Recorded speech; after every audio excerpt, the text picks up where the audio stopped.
So maybe we should go ahead and get started. I think it could be useful to go around and quickly have people introduce themselves just to see if we have some new people on the conversation here.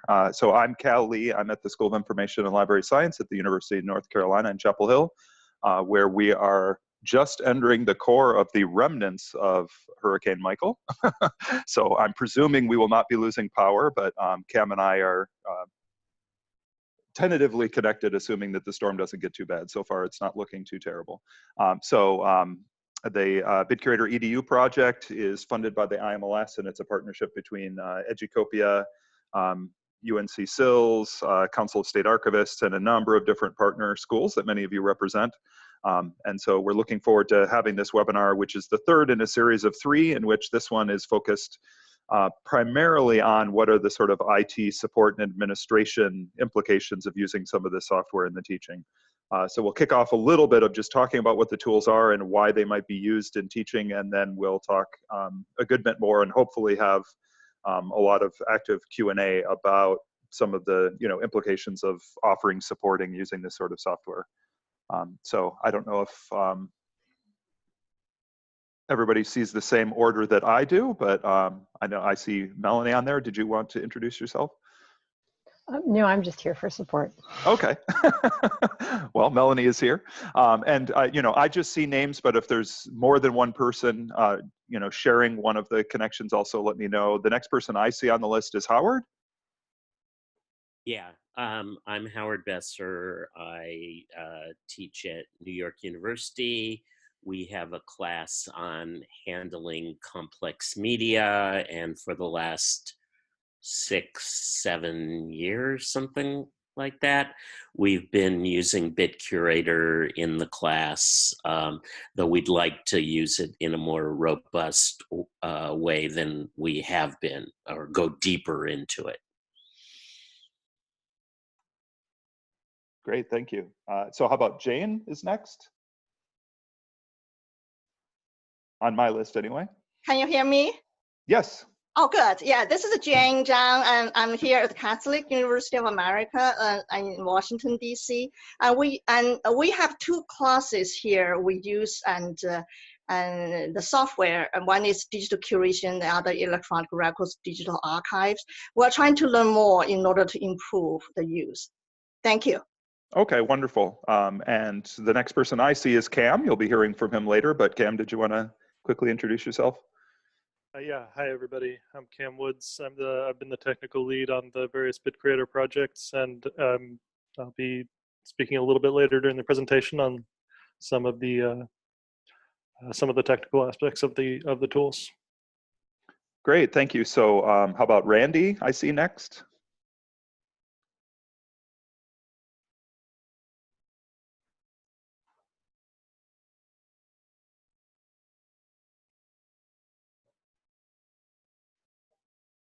So Randy Cheng, are you there?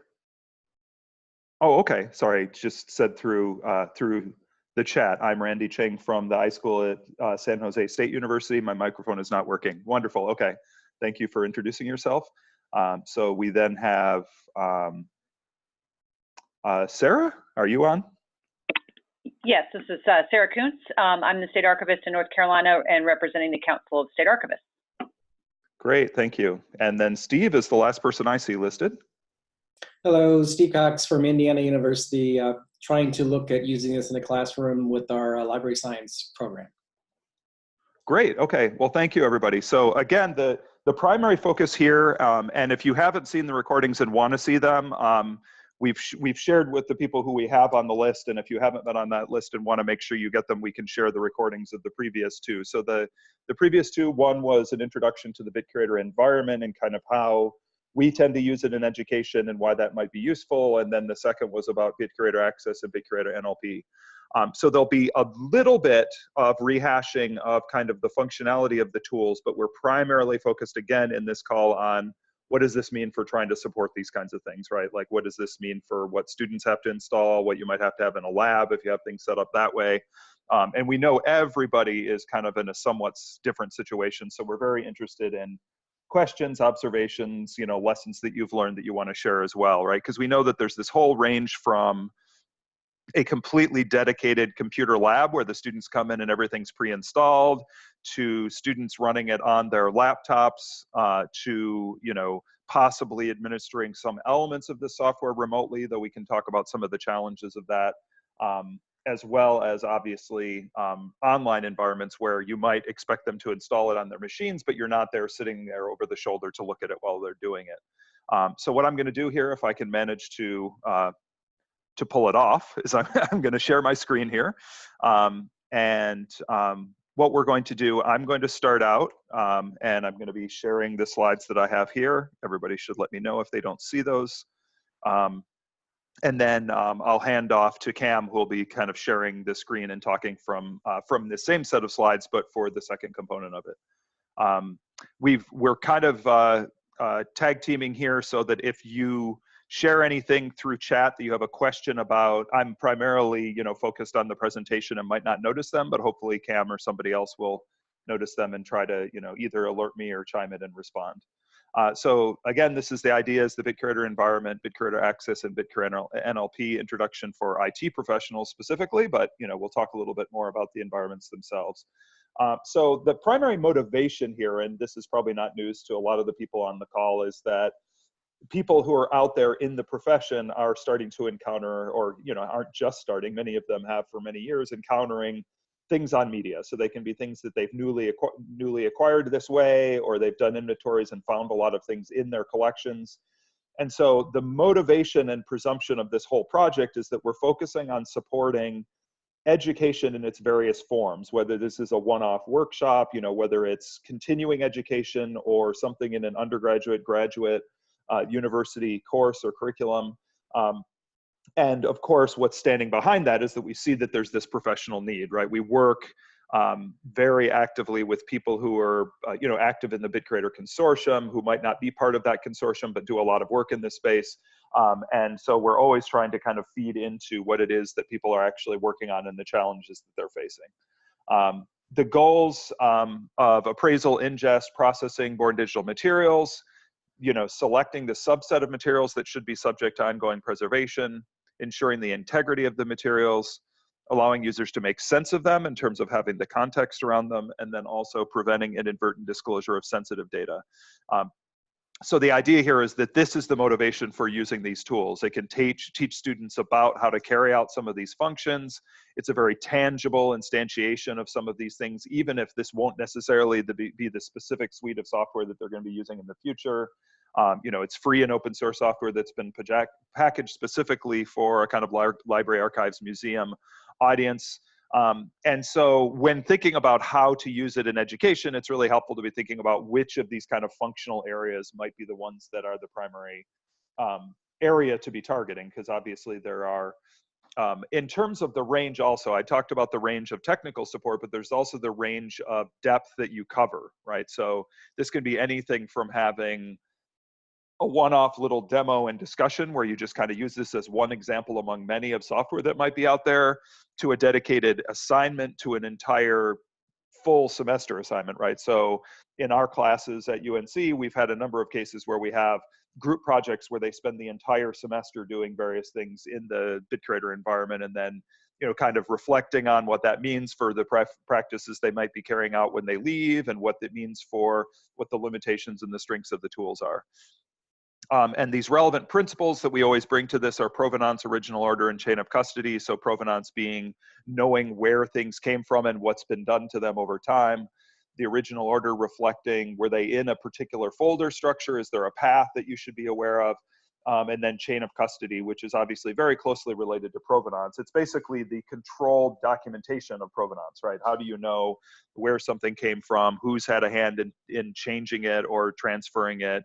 Do you have checksums along the way so that you know what happened with the files as they were moving through? The current situation, I would say, with Born Digital Materials, there are a lot of institutions with substantial backlogs, including at-risk media within their holdings. So that's one of the primary objectives, is just to get stuff off media and be able to put them into a somewhat more controlled environment. More born digital materials certainly will increasingly be coming in, and also the initial processing efforts can involve substantial human time and attention. And I say initial because the idea is that hopefully as institutions operationalize and build this into the way they do things, it's not as substantial, right? There's a lot of things that can be automated. You can write scripts, you can have people who might be sort of paid at an hourly rate to do things once you've established them as being routine enough. The immediate priorities, I would say in a lot of places, are first just getting the data off the media, right? So you create a disk image so that you make sure that you no longer have to rely on a floppy disk that might be, subject to decay and that might not be readable forever. A basic characterization of what's on the media. So that's a big priority for how we've developed the BitCurator environment, is that you can do this kind of quick characterization and triage. You can figure out what's there, is there sensitive information, what kinds of formats are represented, not necessarily engaged in all the kinds of things that, for example, you might do in Archive-O-Matica to make preservation decisions, things you do in Archive Space to actually apply a lot more archival description. Another thing is flagging information that might need more attention, right? It might be sensitive, it might need to be removed, closed, redacted, filtered in some way. So it's not necessarily having the full suite of tools that from beginning to end are going to help you solve every bit of possible sensitive information, but to identify what might be there and important to attend to. And also triage activities, selecting files to export for further processing, identifying duplicates and things like that. So these sorts of things can really help. And I've talked about this in previous webinars that, if you have a bunch of this hardware at your disposal, you can expose students to it directly. But if not, I think screenshots and pictures and discussions are also very useful, which is pointing out things like the FRED, which is this kind of larger custom built, custom meaning by the company, Digital Intelligence built, machine for doing digital forensics. There's a variety of commercial and open source tools. There are things like write blockers and connectors for various kinds of ports and protocols that you might have to support. These are just some of the setups. This is a little bit out of date now, but this was the setup as of a number of years ago at Stanford. This is at the British Library, which also now they still have this facility, but they have a lot of other operations going on with disk images now. This is more or less, actually this is an older image because it only shows one of our FREDs. We have now an older and a newer generation FRED. But this is just to point out that, this is one of the possible educational settings where you have a lot of machines set up, you have write blockers, you have all the equipment, students can actually come in and sit in this space and make use of them. And I certainly would, argue for the value of that, but we know that there are a lot of situations, whether it's you're going off and teaching a, pre-conference workshop for continuing education, you're in an online program where obviously they're not going to sit in a physical space, you're in a program where this isn't a sufficient priority to dedicate a lot of resources to getting dedicated hardware. There are any number of degrees of setting up this kind of test facility where you can demonstrate things to students. We've had some reports. This one is from Bitstreams to Heritage, which came out of the BitCurator project. These are all available online if you want to point students to them or read more about it. From Code to Community was from the second phase of the project and was much more about community engagement and sustaining the software, so building the consortium that's around it. Many of the people on this call are associated with institutions that are members of the BitCurator Consortium, for example, but we try to strike this balance of having member benefits so that there will be those who pay into the consortium and kind of sustain its future activities, but also be very open about the documentation and the software itself and everything are always fully available to anybody who wants to get access to them. So the BitCurator project was from 2011 to 2014. It was in two phases. It was between Myth at the University of Maryland and us at SILS. And the idea was to package together this open source software and make it available for people to apply essentially what we call forensics. You could argue that it's really not forensics proper because we've repurposed the tools in a lot of ways. But that tends to be the placeholder a lot of people use for this, is applying digital forensics for libraries, archives, and museums. And to address two fundamental needs that the digital forensics industry itself tends not to address. One is incorporation into the workflows of libraries, archives, and museums in terms of what they have to do with treatment to the data, how they're going to store it, what metadata they're going to apply. and then also making decisions and taking actions to provide access to the data. And you'll see a lot more of that when Cam talks about our more recent projects. So the BitCurator environment, and again, this is our primary focus. I was just giving a little bit of that background to the project so people are aware of it. In this particular webinar, we really want to focus on the software and what it means to be using it in classes. What does it mean in terms of support, setup, and things like that? So basically, the BitCurator environment is an Ubuntu Linux distribution. It's been customized in a variety of ways, and we have documentation in GitHub where you can basically run scripts and build it from a default Linux environment all the way up to a BitCurator environment, though we also distribute as a virtual machine so that people don't have to do that setup. And it can be run either as a dedicated BitCurator environment, as a dedicated operating system. Sorry, I'm trying to get to the chat and fumbling a lot here. It can be used as just the operating system of the machine, right? In a dedicated machine, in a dedicated partition on a machine. And so if you're doing this, for example, in a machine that students can use for a class, whether it's in a designated space or it's, you know, a computer that you provide to them, it can be one that is just a Linux machine, or it can be one that runs multiple environments with multiple partitions. And then the way that people very often run it is as a virtual machine. So we distribute the virtual machine. You can run it in VirtualBox, the software, which has this hypervisor that lets you just run, you know, any arbitrary operating system as a guest operating system within the host. The host is whatever you're running, whether it's Mac or Windows or Linux underneath. And that then lets people basically run it on any machine that has some of the basic specs that Cam will be talking about. They're the minimal specs that you can support if necessary. There are more desirable specs if you're able to set up a machine so that it doesn't kind of choke and slow down. In terms of performance, for a class, if you're just exercising the software to let people know how it works, it can be perfectly appropriate to run it in a machine with, you know, minimal but adequate memory, running it as a virtual machine so that they can get an idea of it. If people are actually doing this in production, it can be really beneficial to move away from the running it as a virtual machine and running it directly on you know, a machine as the operating system, because it has performance advantages, both in terms of processing and input-output speed. And we can talk about that a little bit later if you're interested. I think that's particularly interesting to emphasize if you're doing continuing education, where you think that the moment that you finish the class, they're going to go off and start applying it in their environments, is to let them know that we're doing this in VirtualBox for the class, but that might not be necessarily the way you want to run it when you get back to your home institution. With that said, we have, you know, very active users of the BitCurator environment who for years and years, ever since it was distributed, have been running it within VirtualBox as a virtual machine, just in production as the way that they do it, for a variety of reasons. They might not be able to get support for an actual dedicated Linux machine. And so, you know, however they're able to do it, that's still very much viable. But they might do something like create disk images in another environment and then bring them in so that they don't have that input-output hit of trying to run the disk imaging through the virtual machine. And there are also a number of the individual components that can be run separately. So for example, if the bulk extractor software, which looks for sensitive information, if that's the primary thing you want to demonstrate in a class, that's something that you could run in Windows directly and not necessarily make use of the BitCurator environment. So these are the basic elements of the workflow that we're supporting with the software: acquisition, reporting, redaction, metadata export.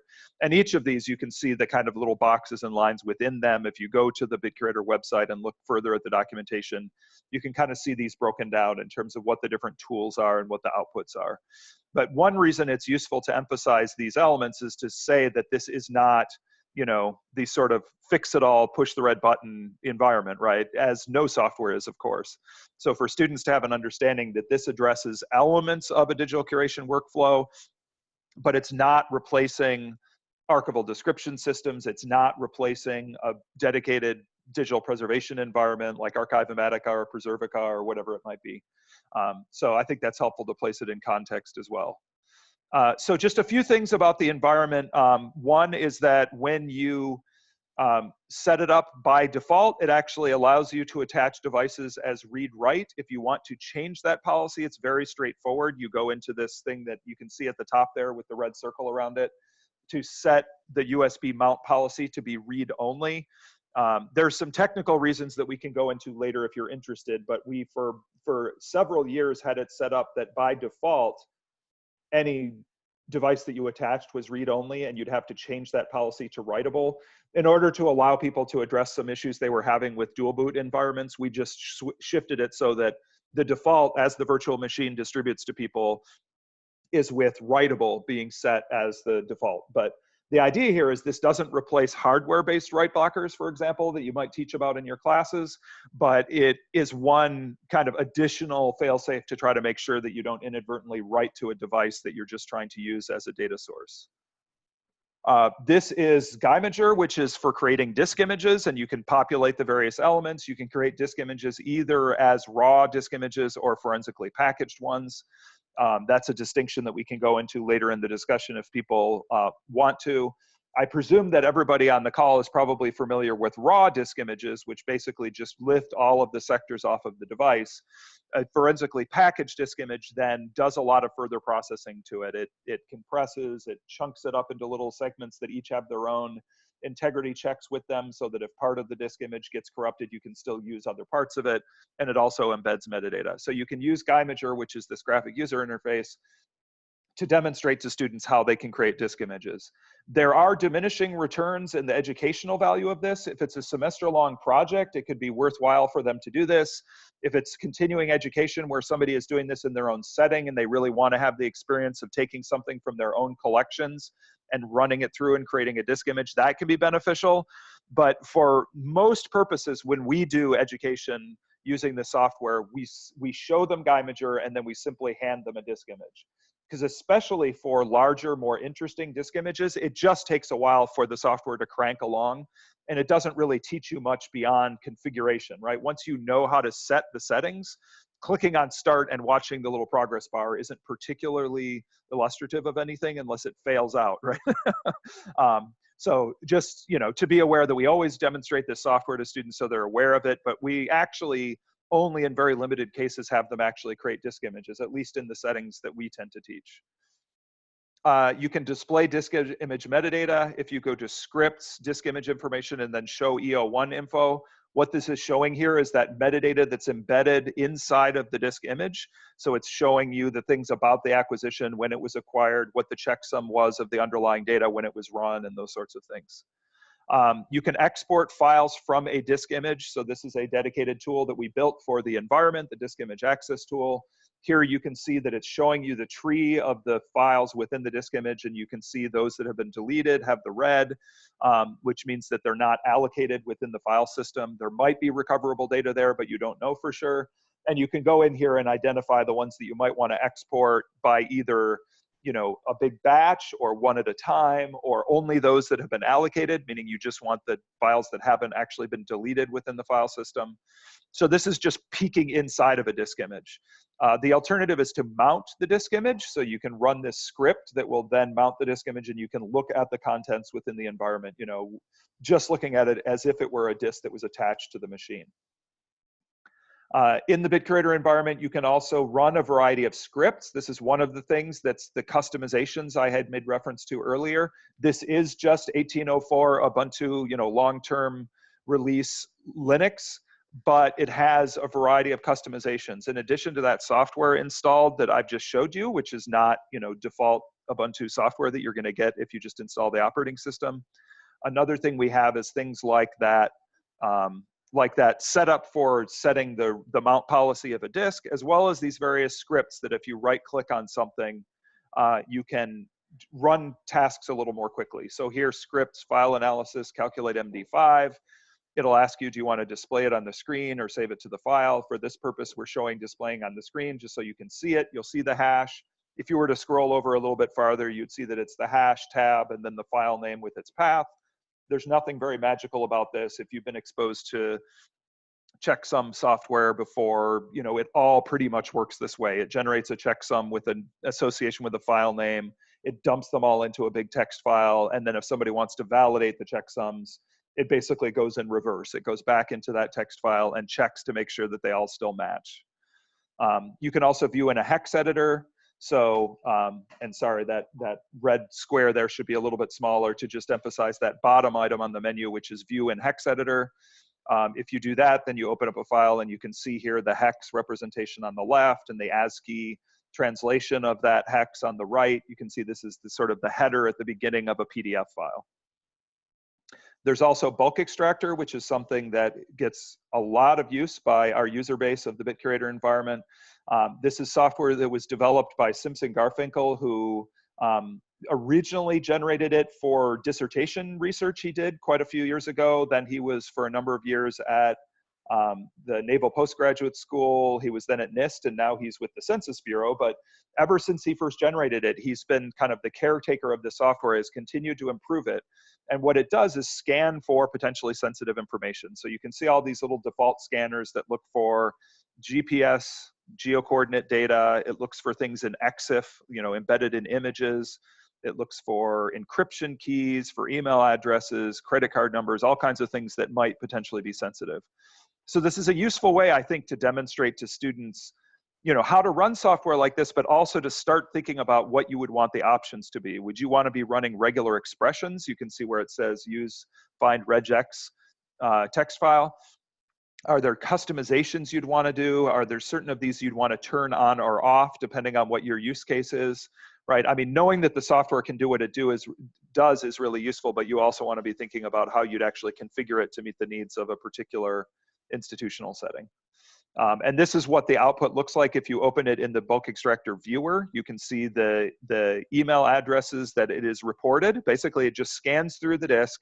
It's not going through the file system. It's not opening files and folders. It's just running through the underlying bit stream, identifying this particular feature. In this case, it's an email address. It shows you where you see down there that long number that's highlighted by orange. That's the offset. That's the number of bytes you have to proceed from the very beginning of the disk to the spot where it appears. And then on the right side there, you can see where it actually appears within the stream of data on the drive. If you have a preference for a hex view, you can toggle that from text to hex, and it'll show you the standard breakdown where it's hexadecimal on the left and the text on the right. Then there's also the BitCurator reporting tool. So this is software that uses a number of underlying command line tools to output things like file system information and a variety of reports that we're going to show you here. So this is what the software is basically underneath. Bulk Extractor is the software that, as I said, was developed by Simpson Garfinkel and others on his team who've made improvements to it. And it goes very, very quickly because it's not paying attention to files or folders. It's just running through the underlying bits and then reporting on what it calls features. Then we run FiWalk, which identifies all of the file system information. What are the files? What are the folders? What are their names? What are their sizes? Have they been allocated or not? What are the timestamps of those files and folders? And it dumps that all into a big XML report. There are other ways to configure it so that it gets exported in other forms, but this big XML file is the default. And then we have these various reporting tools that go through and match up the two. So it says, okay, this bulk extractor output is just based on offset, which means how many bytes it is into the disk. The FiWalk tells you what the file system information is, but it doesn't tell you what those other patterns are. And then we can use math to match up the two, because you can say, oh, well, because we know precisely where the bits are of this file, right? We know the start and end point of the offsets onto the disk. Then you can do a match and say, okay, where I found this credit card number, does that actually reside in a file somewhere? And if it does, these tools then match them up and report that. And so one of the things that we get generated is this DFXML output. It tells you things like the execution environment, how it was compiled, what version of the software was run, what command was issued. It also has information about things like, you know, what are the partitions, what is the sector size, how many sectors are there, that sort of thing. And then everything after that is what are called file objects. So it's this XML output that has a relatively simple structure. Each thing that's a file object is just a file or a folder, which of course folders are just files basically, right, of a different type. And it tells you things like what is the name of the file. You can see down here the timestamp information, when was it modified, access, created. The byte runs are what tells it where you should look for the file on disk. If the file has been fragmented across different places on the drive, it'll have multiple byte runs that it reports. That's actually fairly anomalous. Most files are just one single byte run, but occasionally you'll have one that's fragmented across the drive. And then it has a couple different checksums, right? The MD5 and SHA-1 hashes. If you're interested for yourself or for students to know more about the schema of DFXML, here's where you can find out more about it. It's maintained by a group that's fairly small, but very dedicated to making sure that it can reflect what people want to be doing with this output. And then these various specialized reports. These are all things that we covered in the initial webinar on the BitCurator environment. So if you're interested in a bit more about those and didn't catch that webinar, you can watch it later if you're interested. There's also a great deal of documentation about this on the website in terms of screencasts, the quick start guide that I'm going to mention in just a second. So you can see these various reports are just summaries of what was already generated in a more machine readable way, right? So a lot of the output is presumed to be used by other tools down the road in your workflow. And so they're very machine readable. They're broken up into just either XML or tab delimited or whatever they are. But we know that to support those things that I mentioned at the very beginning, like these triage and characterization activities, an archivist sitting there at the screen isn't going to want to deal with these directly machine readable files necessarily. They're going to want to get a quick characterization of things like how many files did it find, how many of them were deleted, what were the types of the files in terms of what their magic numbers were, right? What sequences were found within them. An overview of the bulk extractor output. So for example, how many different possibly sensitive features did it find? And here is a list of the various specialized reports. Again, this will be here for your reference later if you want to consult those. We also have a lot of documentation online about these various reports. And then there's a lot of other functionality that's supported by the environment that we're not going to be talking about here specifically. Different tools that were added into the environment because it's Linux and they're free tools that we can run in that environment because somebody asked for them. Somebody said, I want to be able to deal with email, PST email files. I want to be able to deal with Windows registry files. And so we've added that software in and kind of support it by adding it in each additional release. So here's just a number more of them.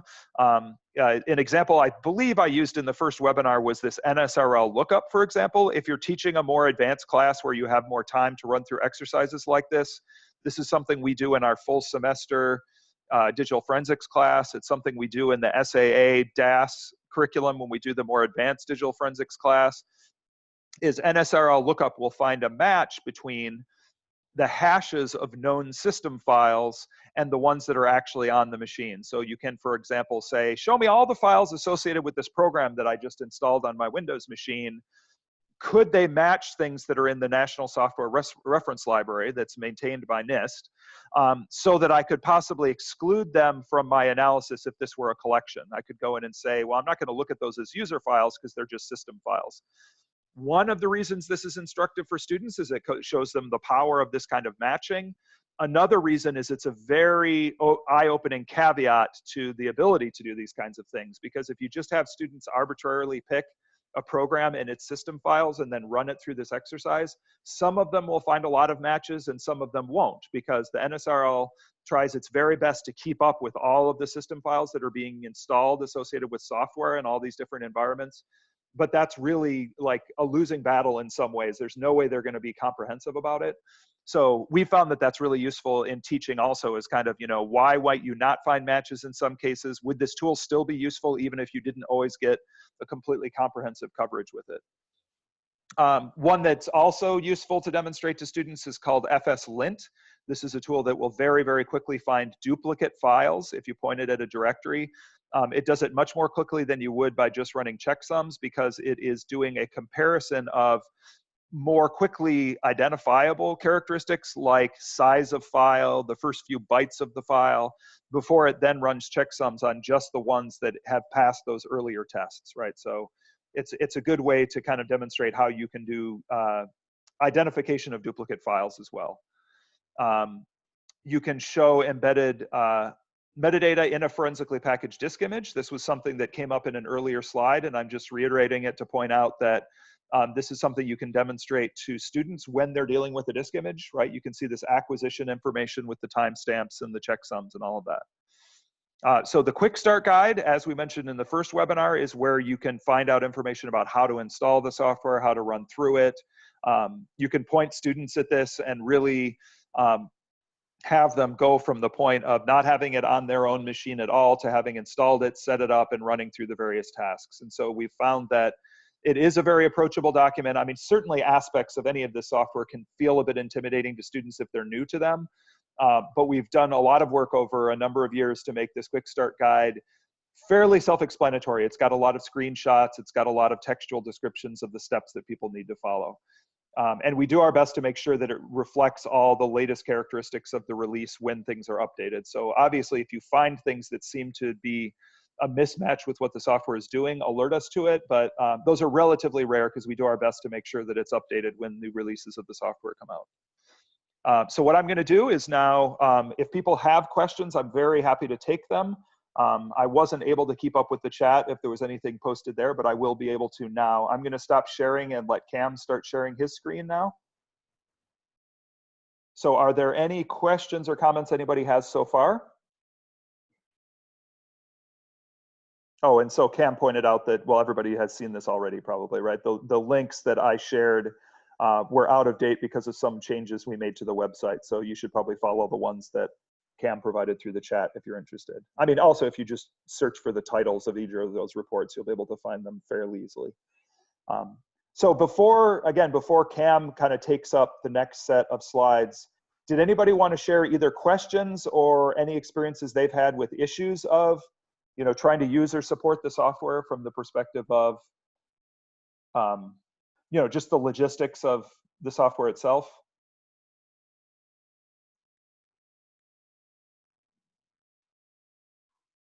Okay, well, not hearing any, then let's go ahead and hand it over to Cam. He's going to talk a little bit more about kind of, you know, setup issues, implications for administration, and then he will also be talking about the BitCurator Access and NLP tools, which were the focus primarily of our last webinar, but talking a little bit more again about what those imply for actually being able to set them up and use them in an educational setting that you might be in. So are you able to go ahead and grab the screen, Cam? I think you should be able to do share. I'm seeing the speaker view right now. Just a second here.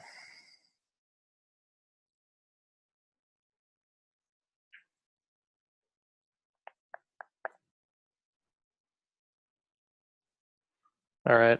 Yep, great, okay. I'll go ahead and mute myself. If anybody has questions in the chat, please pose them and I'll do my best to answer.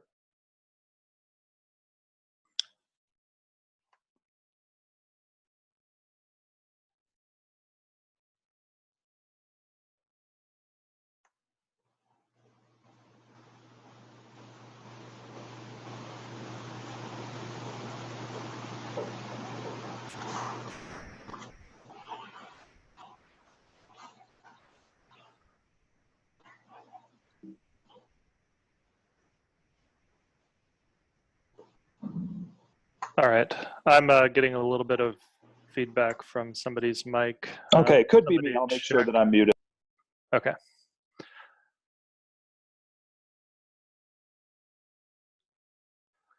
All right. So just a few kind of additional comments on deploying and using the software in various environments. As Cal mentioned, you know, running the environment, it's the current version of the environment is just built using the current long-term service version of Ubuntu 18.04. That version of Ubuntu has support, base OS support from Canonical until 2023. So we try to stay on top of these as soon as they become available, and all of the build tools, all of the scripts have been updated as of a few months ago to reflect that. So the expectation is that the sort of life cycle for the current tool set, the current set of documentation, the current set of support materials moves out quite far into the future. Obviously, you know, by building this on base Ubuntu, we have access to it in a large pool of other existing software, PPAs, particularly software that's been produced by the preservation community as well. So we think it provides a fair amount of flexibility. As with previous versions of Ubuntu, the base requirements are fairly modest. You can get this running on a machine with about 2 gig of RAM and about 15 gig of hard disk space. Those have sort of shifted up a little bit over the years, but that's kind of how we distribute the VM. So you can essentially run the software in a VM on any consumer hardware on any laptop that you would have been able to purchase within the last few years. In production environments, obviously, you want significantly higher specs on the machine. Generally, we recommend having at least 16 gig of RAM, a modern Intel Core processor, and plenty of local storage, ideally SSD storage. And this is really simply because many of the tools are configured to take advantage of multi-core processors, particularly the imaging software Geimager and Bulk Extractor, and a few other tools that are included within the environment. It's still pretty modest, right? If you're looking to run commercial forensics apps today, anything that's database driven like FTK, their current minimum recommendations are significantly higher than this. So we try to stay within that space of kind of what you'd expect to find in modern academic and preservation institution labs. A few of the questions we get are often about deploying the software, often have to do with I/O. So forensics apps are compute and I/O intensive. Sort of all when working with these, ideally you'd like to keep your storage as close to the environment as possible. So ideally within a staging area before you push it out to network storage. If you do have other network storage that you need to configure or have access to within the BitCurator environment, by virtue of being based on the current version of Ubuntu, it has baked in support for Samba and CIFS shares, so you can follow these tutorials online to kind of get access to your shared drives and your shared folders on your network from, particularly if you're mostly a Windows shop, and those are fairly easy to follow. We don't pre-configure them, obviously, because this varies significantly institution to institution, but all the libraries are pre-installed. A few storage provisos. So if you are deploying this in VirtualBox, access to physical devices is limited to USB devices, and in some cases only specific USB devices. So if you need access to other types of interfaces, you should consider another solution. There's also a significant performance hit. So USB performance in VirtualBox takes like a 30 to 60% hit depending on what kind of device and what kind of connection you're using. So using these. Using the VirtualBox or the VM deployment is not ideal for doing actual acquisitions, because you're essentially just throwing away time at that point. And a few other provisos you can find on their site with respect to hard links and certain specific characteristics of shared folders, particularly in Windows environments. And again, as Cal mentioned, just running this as a dedicated OS is usually the best option in a production environment. A few security issues, like most other forensic distros. We have BitCurator pre-configured with an admin user. Anybody who's used this knows it. When you boot the system up, it kind of auto logs you into the desktop, and anytime you need to perform an administrative task, access to physical devices and other kinds of things, you enter this default password. It does have this no password directive set in sudoers, the control group for super user access in Ubuntu. So so it's in a way, this isn't a particularly secure way of doing things unless you're in kind of an isolated or a sandbox environment. And obviously you may want to change some of these in production settings. They're designed essentially to make this as easy to use as possible for novice users. You can add more users to the BitCurator environment. We, as of a couple of years ago, we've added some wrappers around the standard add user scripts that let you configure new users and give them access to the full set of BitCurator desktop icons and so on. And you can deploy the BitCurator tools, everything in a stock Ubuntu 18.04 LTS environment if you wish.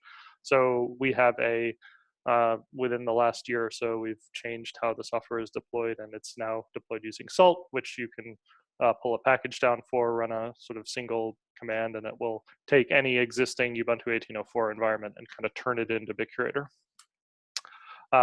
BitCurator isn't security hardened, and it wasn't designed for live recovery via boot CD or USB. It tends to run very slowly on those devices, as does any modern Ubuntu. So again, keeping it sandboxed and continuing to use hardware write blockers is a good idea.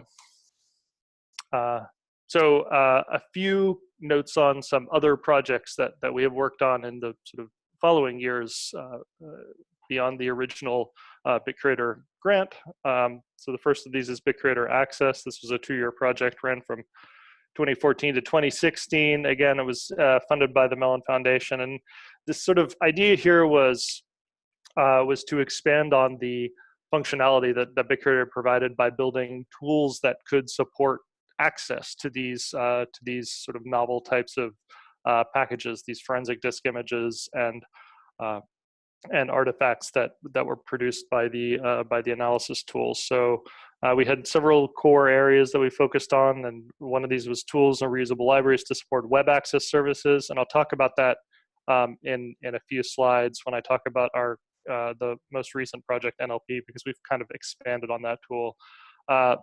Analyzing file systems and associated metadata and redacting complex foreign digital images. We also did a little bit of work with emulated access to data from disk images. I'm not going to talk about that directly here, but if you have questions about that, I can talk about that at the end. On our GitHub right now, you can find the original set of redaction tools. So these were tools that were that we built, or a set of scripts that we built to go in and do targeted redaction of strings within disk images. So overwriting areas on the disk by scrubbing, by overwriting with zeros, by filling with a given character, or by fuzzing, altering binary contents so they couldn't be run. And these are very kind of file system and file format agnostic tools. They just scan the byte runs on within the disk and blow away whatever matches they find. So these are kind of ideal for eliminating leftover data in slack space, or ensuring that deleted content or content that remained on the disk from previous installs and so on is safely wiped from a disk. We have a command line interface. There's a very simple GUI that supports the same functions, and there's a Python API for that. And these tools were built in coordination with Greg Jansen, who is also building an updated set of tools that incorporate some of that code to do PDF redaction. And we'll have some more information on that in the future. The most recent project we've worked on is BitCurator NLP, also a Mellon-funded project, went from 2016 to 2018. And this was, again, sort of an expansion on these original tool sets to extract, analyze, produce reports on features of interest in text, particularly things like entities, people, places, organizations, geopolitical entities, times, amounts, and so on, and identify relationships between those entities. So we have several different tools, tools that will simply identify those entities, tools that will create topic model clusters of documents from a scanned document set or a scanned disk image set, and give you sort of some insight into how concepts are clustered within those materials. So this can be particularly useful for organizations that are taking large amounts of materials and that sort of they don't know what's on them to begin with, or don't necessarily know what's on them to begin with. So this is sort of to address a challenge, the challenge of kind of diversity of materials within these collections, right? So most applications of natural language processing assume kind of consistent, clean inputs that are often sort of gold standard tagged ahead of time to support various training and testing procedures, but archival collections are a little bit messier. They might have these more kind of exotic format types, raw and forensically packaged disk images, many different file types, and you may have limited metadata when you're first starting to analyze these materials. So the use case for this project was kind of to find these relevant features in open text within these disk images to kind of elide all the difficulty of identifying from the ground up the disk image, the disk image type, the file system type, the file format types, do the text extraction, do all the cleaning, and so on, and simplify the process of getting to reports that just tell you from a raw disk image or from a forensically packaged disk image what it includes, what's mentioned within it, right? So per people, places, organizations, and things. We have several tool sets that are, we're just wrapping up development on these now. So the first of these, and this is a carryover from BitCurator Access, is BitCurator Access Webtools. Now this is a web accessible file system browser that we have recently refactored and improved to support collections of kind of arbitrary size, to do better text extraction from common formats, to build a full text index. So if you've ever used FTK, this is a similar style of text index that will give you kind of a full breadth search across the across whatever disk images you push into this for the file formats that are turned on in this case. So we don't in this tool we don't scan Slack and other areas. So this is just purely content of files within disk images. That's on GitHub. We have our topic modeling tool that I'll talk about in a minute. So this does, again, kind of compressing all the difficulty of the task of getting the files out of the disk images, doing text extraction, doing post-processing, building the topic models and presenting them to you. And this is kind of a one-step. You give it the disk images and it spits out a visualized topic model. And then finally, we have some command line entity identification tools that I'll talk about in a few minutes. So the first of these, BitCurator Access Webtools, the text analytics that we do in the current version of this tool are fairly simple. So we have a tool called, or we use a third-party open source tool called Textract to do that essentially wraps a set of mature tools that can do high-quality text extraction from a wide range of documents. So you can see this little list over here on the right gives you which format, a selection of those formats that are handled by particular tools. So we have a number of these are not turned on in our tool set by default. So we don't do OCR and we don't do speech to text, but we target the common office and like other likely text containing or raw text containing formats. So we're disregarding the long tail here. Again, this is kind of an access tool to kind of get you to the point of perhaps being able to use more targeted tools once you kind of find those areas within a collection that you're most interested in. The engineering constraints here, we kind of want this to scale up and down with the size of the collection. So the early versions of this tool didn't perform particularly well with large collections, and we've taken some steps to address that recently. As with all of these other tools, we try to use, wherever possible, we try to use sort of combination of open source but production quality tools, right? So we rarely use kind of research grade tools for the NLP tasks. We use Spacey, which was designed to be used in production. It's sort of geared more towards product development. It's high performance. It can take advantage of as many processors as you can throw at it. It has relatively simple AI, has good pre-trained models for a variety of languages. By default in ours, we just have the English language model turned on, and it easily integrates with these other machine learning programs. So again, these are just kind of very simple stacks, right? They're Python all the way through, and in this case, it's the idea is you give it text and you get these entity spans out, and you can perform whatever kinds of visualizations or whatever kinds of reporting you would like to do. In the BitCurator Access Webtools, application, this essentially works by when you first fire it up, it reads a directory of disk images.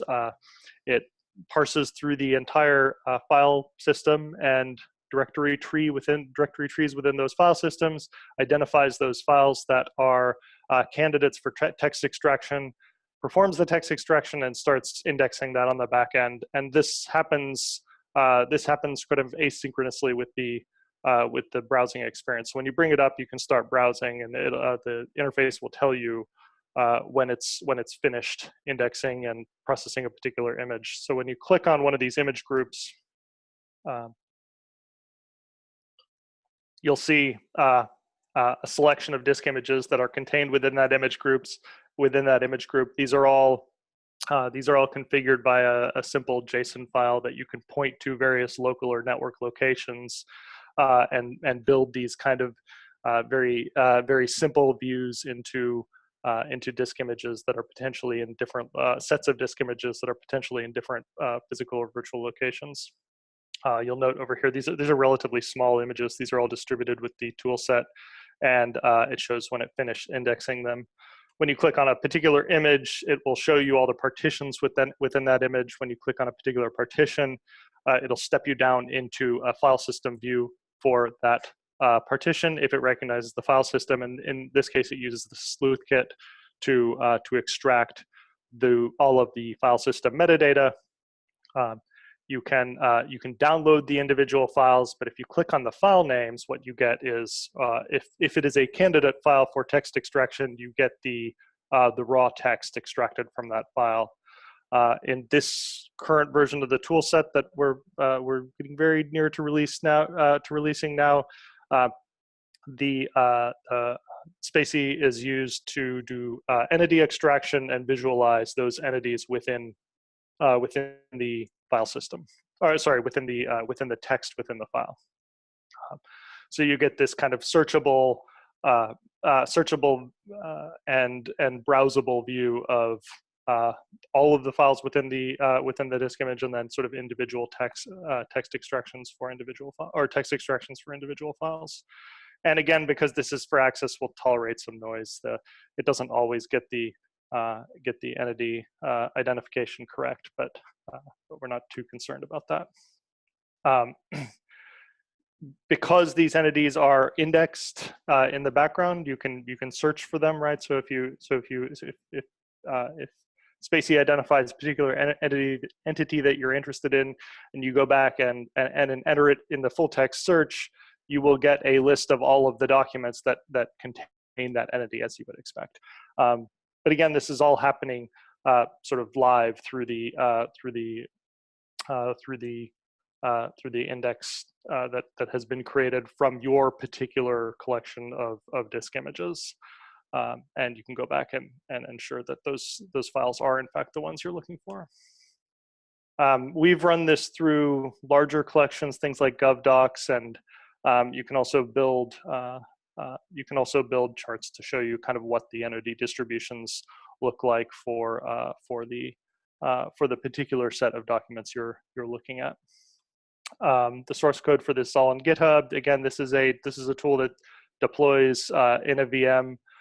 We use Vagrant to do the deployment. It's a relatively simple deployment tool that you can download for any platform, Mac, Windows, or Linux.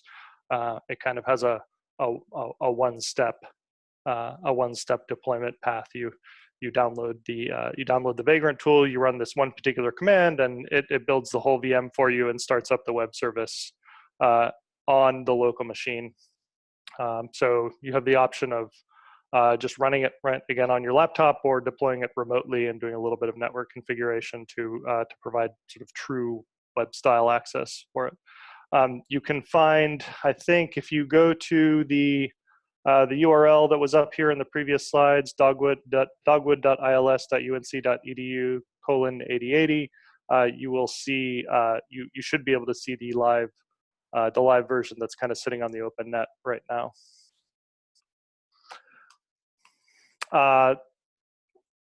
more sort of in tandem with this development, we've been building some topic modeling tools as part of the BitCurator NLP project. Again, the approach here has been to kind of simplify the path to get to useful analysis, to be able to do the kind of interesting things you'd like to do with collections, right? So topic modeling tools themselves have become simpler to use, but most of the dirty work is in the pre-processing, and this is kind of compounded when you have complex digital objects like disk images. So we've tried to encapsulate this workflow by again, by aligning all of the difficulty of managing these managing this file system and file and text cleanup from the user, and simply providing these web-enabled front ends that let you kind of look at what the content is. So the idea again here is disk images go in, you get some topic clusters that come out and give you a sense of where to look in the collection. Again, the library stack for the topic modeling tool is all in Python. We were using GraphLab. We're currently using gentm for the machine learning part of it. And then again, a third-party tool, open source tool, PyLDAviz, for the actual visualization. So the visualization you see here, front end you see here is again, is based on the kind of work of other researchers. We've just essentially packaged all of the back-end processing to make it as easy as possible to get to this visualization point. Here's a kind of example of what that stack looks like. Again, so you start with a raw disk image corpus.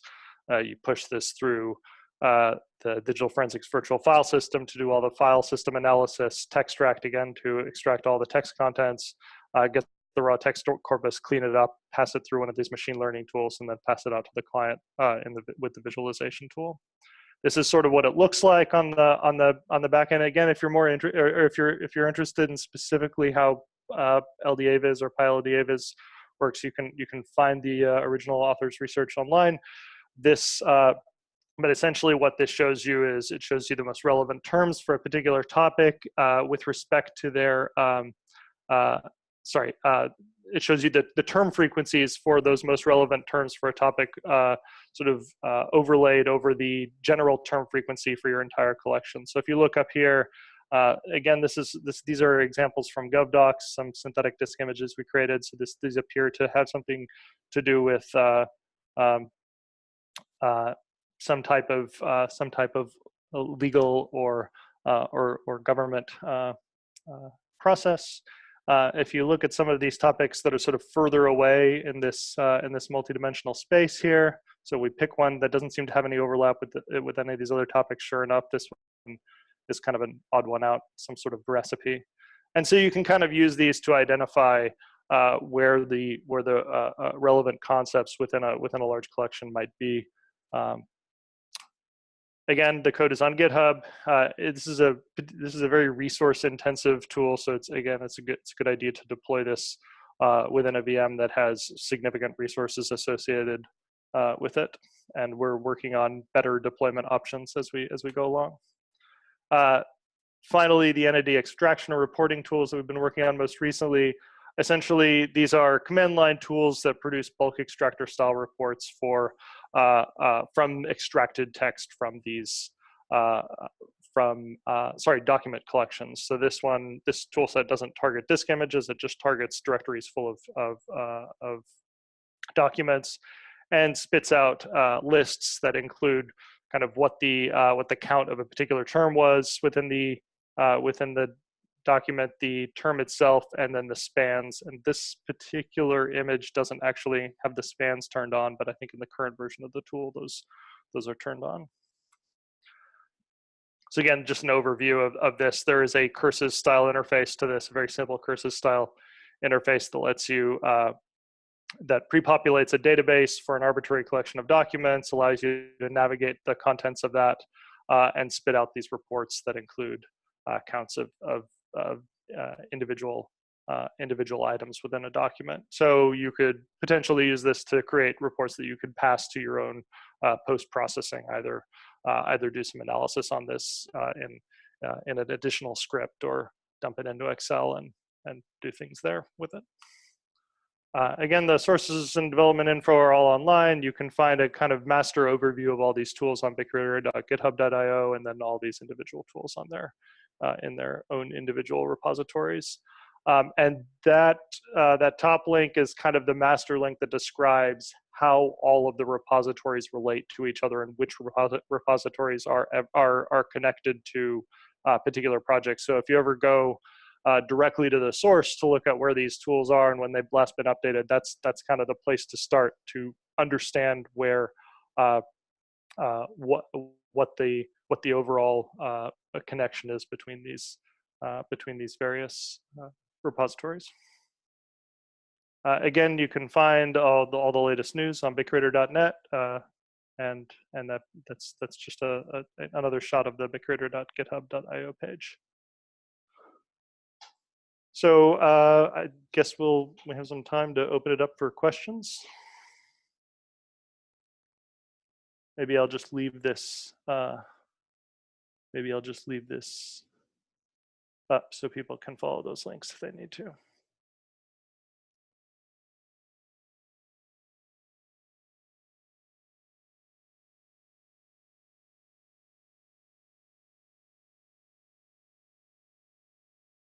Excuse me, this is Stephen. If I'm going to run this in a lab that's all Mac-based systems with a lectern that's a mini, the iMacs in the lab are plenty robust enough. The mini is probably less than. Is there anything I need to do other than run? We can get VirtualBox on these things, and you say I needed to get another piece of software to install? So just to run the BitCurator environment, you can run the BitCurator environment in VirtualBox, no problem, and it won't have any problem running on a mini either, unless it's a really old mini. So you need VirtualBox, and you need the VirtualBox guest extensions if you want access to the USB ports, but that's kind of VirtualBox tells you to download those when you first install it. Okay.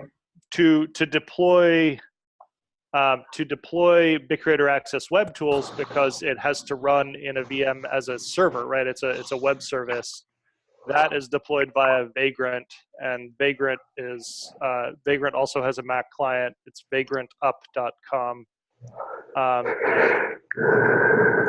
Right now, that tool is when you download, I glossed over it a little bit earlier, but when you download that, you do have to do a few other things. You have to download like a base machine image, but on the on the BitCurator Access GitHub page, we have a walkthrough that, if you follow it precisely, should be foolproof. Okay, great. Thank you. Now, again, some of those tools take a while to build. To test this out, I actually build all of these things on a 2016 MacBook 12, because it's the least powerful machine I have, to see how long it'll take. And BitCurator Access Webtools takes about, I don't know, 35 to 40 minutes to build on that machine. On a newer iMac, it should take 15 to 20. So often, some of these things are things you'd either want to do set up ahead of time, or have people sort of start running overnight, and then. Okay. One follow-up for Vagrant. You're saying I need to run Vagrant if I want to run this as a web server that other people can see, correct? Yeah. So right now, Vagrant is the only deployment option for that. Now, typically, people wouldn't generally build production web services by deploying them, or they wouldn't deploy a VM in Vagrant to run a production web service. But Right. we do it, and we've left this one up on the open web, and it seems to run just fine. Ultimately, it's just a VM. And, okay, so if we need to go in a production environment, we've got VM Linux servers that we can do that with. Yeah, and eventually we will have a salt-based deployment So if you've ever used something like Ansible or Puppet, or Salt is just another one of these deployment tools that you could deploy directly into a VM of your choice, and great. That'll be coming. The Vagrant essentially was the use of Vagrant was essentially a convenience because it didn't require people to learn a kind of sysadmin oriented deployment tool. Right. Okay. Well, good. That helps. That answered my questions. Thank you. And that sort of lead time is a more general answer too, I think, in that, as Cam was saying, if you want to build BCA Webtools to demonstrate in a class, it's going to take a while for it to build on the machines. You don't want to just kind of say, let's all stand here and wait while it builds. You might want to have them start it and then, come back at the end of class and do something with it, have it set up on the machines in advance. And similarly with the BitCurator environment, I mean, once you've got it downloaded, you basically bring up the VM within a matter of 2 or 3 minutes and it's running. But the download is substantial, right? It's a few gigs. So you don't necessarily want to start out a class session by saying, everybody go to this website and download the VM, right? Just because it could really overload your network because it's everybody downloading this like 3 or 4 gig file all at once. So having them install it on their own machines, installing it, even just the download part of it, downloading it and having it on a drive on the machine. So for example, our environment uses deep freeze. We have a computer lab where basically, the machines, every time they reboot, it just overwrites whatever changes were made to them. So what we have is the virtual machine set aside on a non-deep freezed drive that the computers can get access to, so that all the students don't have to go in and download the entire virtual machine every time they're going to use it. They can go access it from a drive that's accessible to those machines, right? So all this stuff sounds like very, very mundane kind of details, but it's useful to just be thinking about, what do you want to do in advance versus what do you want them to do in class? Because most of the processing, if you use small enough data sets, you can have them do it live in class. But the actual setup in some cases can be beneficial to do in advance. Oh, I fully plan to do this before next semester then. Thank you. Yep. Hi, this is Jane. I have a question about when we do an environment, BitCurator environment, we have 2 options. We can do virtual machine and we can do bootable USB, right? Right. Yeah, how about the BitCurator Access? I saw from the slide that only allowed virtual machine, correct? So currently, yeah, it only deploys within a virtual machine. You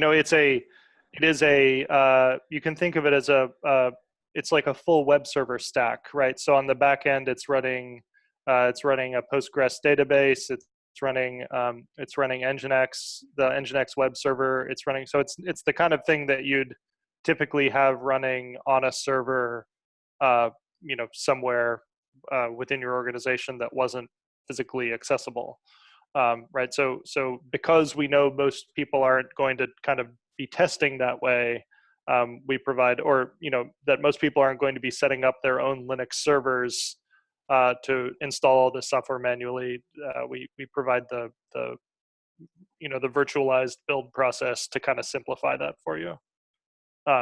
But it is not just a tool, right? It is essentially a full like a LAMP stack, right? Except that it's not using Apache. It's using Nginx. It's not using MySQL. It's using Postgres. It's not using, well, anyway, it requires all those services to be running, and it requires an appropriate network configuration, and it needs to be sitting somewhere where it has access to the relevant storage locations. So if you were going to do this in a production environment, you would want to do some additional configuration to provide access to whatever sort of network locations, whatever network locations you had your materials of interest on. But for now, yeah, it's essentially just deployed in the VM. Okay.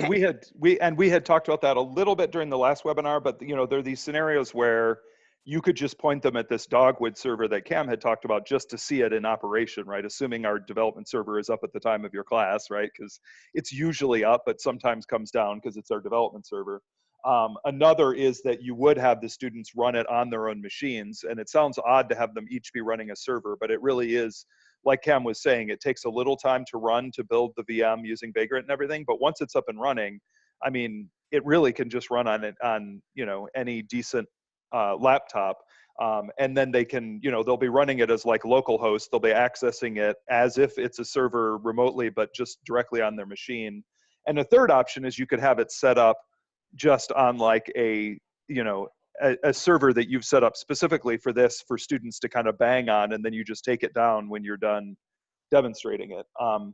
In terms of the point that you raised also, Jane, about the BitCurator environment, either from a virtual machine or from like a bootable, like a flash drive, just one thing to be thinking about also is if you do have the situation where you're having them like boot into it on a flash drive, is you want to be thinking about like the input output constraints also, because if you're having them run it from a thumb drive that's going through USB, especially if it's USB 2 rather than 3, sometimes things can really slow down. And if you're wondering why that is, it's quite possible that it's the reading and writing from the drive itself.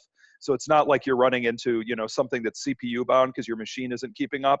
It's that if somebody's trying to like, you know, read a disk image off of that machine and then write something back to it, sometimes it can be very slow because it has to be going through that USB port, which, you know, again, maybe everybody's already aware of that, but it's just something to consider that, you know, if you're doing something that's dealing with a larger disk image or something and it's really, really slowing down, it's entirely possible that if they're just running it from an external drive, that's the reason, right? You're being IO bound rather than bound by something else. Yeah, that's very helpful. Thank you. And the other question I have is for bootable and USB, is it possible that also you download it on the computer by itself? I think it asks for a password, for BitCurator password. We tried. Oh, so are you asking about if you're installing it as the operating system on the machine, or if you're just downloading on the machine, yeah. There was a password question. We couldn't get the password out of it. Or it's not the right way to do it. So the admin password for the environment is just, it's the same as the user. It's BC admin. So on the download page, any administrative questions you get should during the install process should be.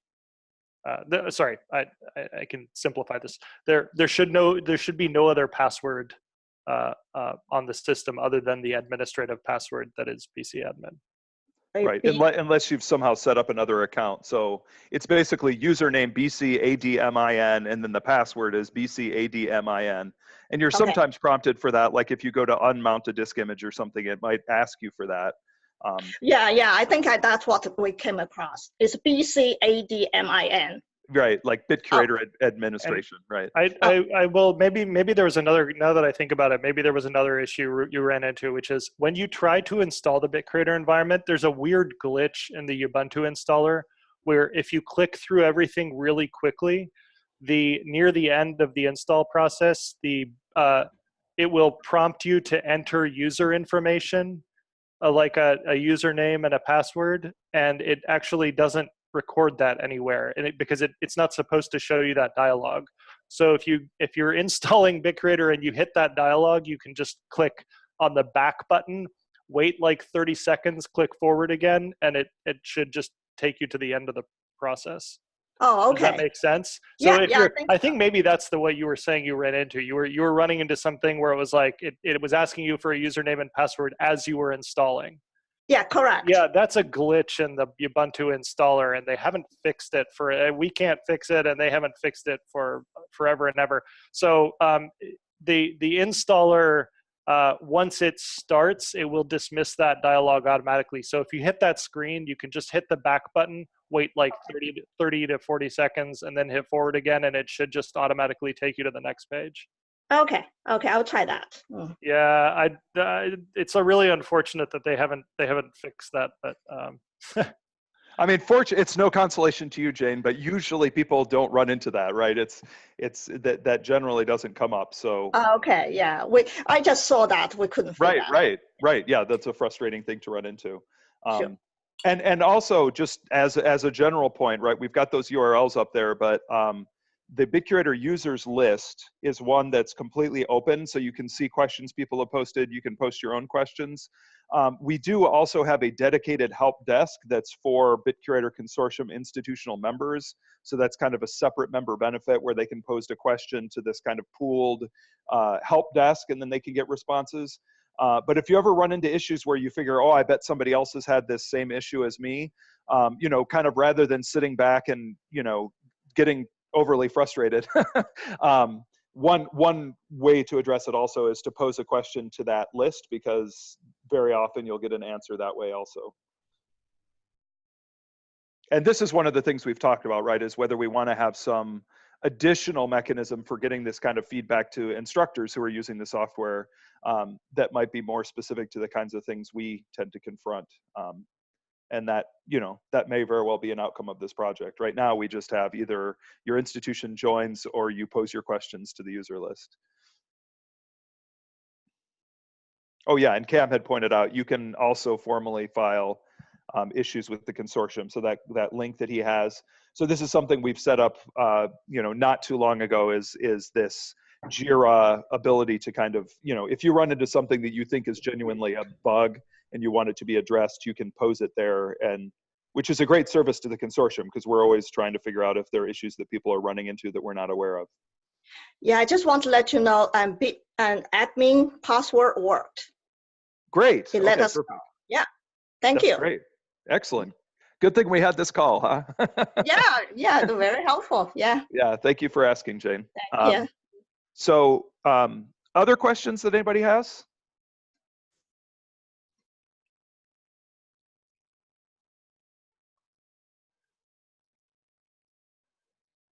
All right, well, one final thing that I'll say, of course, if questions come up to you, feel free to share them with us.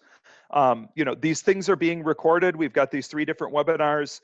This one is really, you know, there's clearly a lot of overlap to things that we've covered in the previous webinars, but as we said, we've tried to target it to things that we presume might be more interesting and relevant to people who are doing more of the kind of IT support for this within your institutions. So, you know, if you find it useful at some point to point somebody at the whole webinar, at segments of the webinar as the things we've covered, certainly feel free to share this with people within your school who might be, you know, kind of in the position to be providing the support for what you're doing as well. Because we, as we said going into this, like, we're fully aware that this is a big part of carrying out anything successfully like this in any of our schools, right? I mean, it's already something that you're kind of taking on additionally if you're committed to doing this kind of teaching, because it means you have to do more tech support than you would otherwise. But it also means that, you know, you're bringing your school into these things as well. And so if there's any way that we can help with that kind of dynamic, then we're definitely hoping that this project can contribute to that.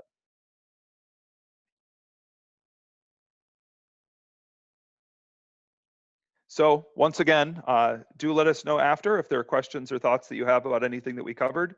Otherwise, we hope that you remainder of your week goes well, and that it looks like we're not getting washed away, but we have a whole lot of rain here right now. So we wish you well.